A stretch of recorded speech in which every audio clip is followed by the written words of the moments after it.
गोड़ लगतनी समाचार बटुए ब्रह्मपुर से रिपोर्टर बानी दिनेश ओझा जी। खबर के हेडलाइन सुनी। राजनारायणाचार्य के द्वारा शुरू भइल श्रीमद् भागवत कथा ठाकुर जी के निकालल गई झांकी। जी हाँ, 1 दिसंबर तक हुई कथा के आयोजन, 2 दिसंबर के हुई भंडारा। खबर का बा विस्तार से जानी।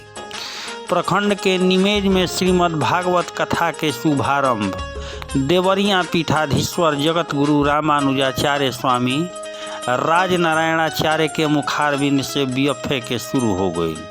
सबसे पहले श्रीमद् भागवत गीता ठाकुर जी के झांकी निकालल गई, जवन गांव के मुख्य मार्ग से होत पुनः कथा स्थल पे पहुंचल।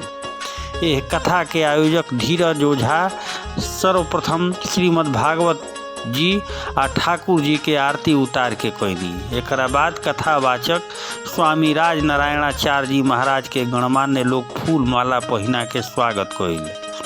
कथा के शुरुआत दोपहरिया 3 बजे से शुरू भइल, जवन शाम 7 बजे तक चलल। स्वामी जी श्रीमद् भागवत के महात्म्य के बारे में उपस्थित सज्जन के विस्तार से बतैनी। यहाँ के कहनी कि जन्म जन्म के पुण्य जब फलित होला, ठाकुर जी के जब असीम कृपा होला, तब व्यक्ति श्रीमद् भागवत कथा सुनेला। श्रीमद् भागवत के कथा सुने से मनुष्य के कुल पाप नष्ट हो जाला। श्रीमद् भागवत कोनो पुस्तक ना, कोनो साधारण ग्रंथ ना हो। श्रीमद् भागवत भगवान श्री कृष्ण के साक्षात वांग्मय स्वरूप हटुए। स्वामी जी कहतनी कि भगवता प्रोताम इति भागवतम, भगवान नारायण ही भागवत जी के प्रथम प्रवक्ता हैं। भगवान नारायण सबसे पहले भागवत कथा ब्रह्मा जी के सुनैनी, जेकरा के कहिना कि चतुर्श्लोकी भागवत। ब्रह्मा जी अपन पुत्र नारद जी के सुनैनी। नारद जी व्यास जी के सुनैनी। व्यास जी ओकर विस्तार कैनी। व्यास के अर्थ विस्तार भी बा, तो एकरा के व्यास जी विस्तार कैनी। भागवत के 12 स्कंद आ 335 अध्याय 18,000 श्लोक के विस्तार कैल गई बा। फिर व्यास जी ई भागवत कथा अपना ही पुत्र सुखदेव जी के सुनैनी आ सुखदेव जी राजा परीक्षित के सुनैनी। वही समय ये कथा सूत जी सुननी, तो सूत जी सौनकादि सहित 88,000 ऋषि के भागवत कथा सुनैनी। इस तरह से ये कथा परंपरागत रूप से आज भी यह कथा के भक्त लोग रसपान कर रहल बा। कर्म और अकर्म के बारे में स्वामी जी कहनी कि जवन मनुष्य अपन माता पिता की सेवा करेलन उ कर्म ह, आ जे दुख देवेला अकर्म ह। कर्म के फल मनुष्य के अवश्य भोगे के पड़ेला। मृत्यु अटल सत्य ह।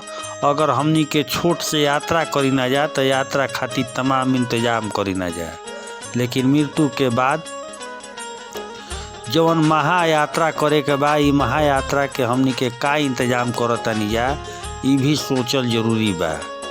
ऐसे मनुष्य जितना पाप करेला, वो पाप से मुक्ति खातिर श्रीमद् भागवत कथा के सुने के चाही आ लोग के सुनावे के चाही, ताकि यह पाप से मुक्ति मिल सके। जानकारी खातिर ओरा दर्शक लोग के बता दे भोजपुरिया समाचार की कथा 1 दिसंबर तक चली। एकर समय रौरा सबके खबर में पता चलिए गई कि क बजे से क बजे तक चली। आ 2 दिसंबर के भव्य भंडारा के आयोजन हुई, जौना में हजारों से हजार लोग यह भंडारा में शामिल होके पुण्य के भागी बनी हैं। बता दी कि निमेज गांव में श्रीमद् भागवत कथा के शुरुआत हो गई बा, जेकर शुरुआत देवरिया पीठाधीश्वर जगत गुरु रामानुजाचार्य स्वामी राजनारायणाचार्य के मुखारबिंद से बीएफए से शुरू हो गई बटुए। भोजपुरिया समाचार एक खबर पर निगाह बनैले बा, हर खबर के मजबूती के साथ देखैले बा। चैनल पर नया बानी तो बेल आइकॉन के बटन दबा के सब्सक्राइब, लाइक, कमेंट, शेयर जरूर करी, ताकि देश ना विदेश तक भोजपुरिया समाचार के धमक पहुंचत रहे। धन्यवाद।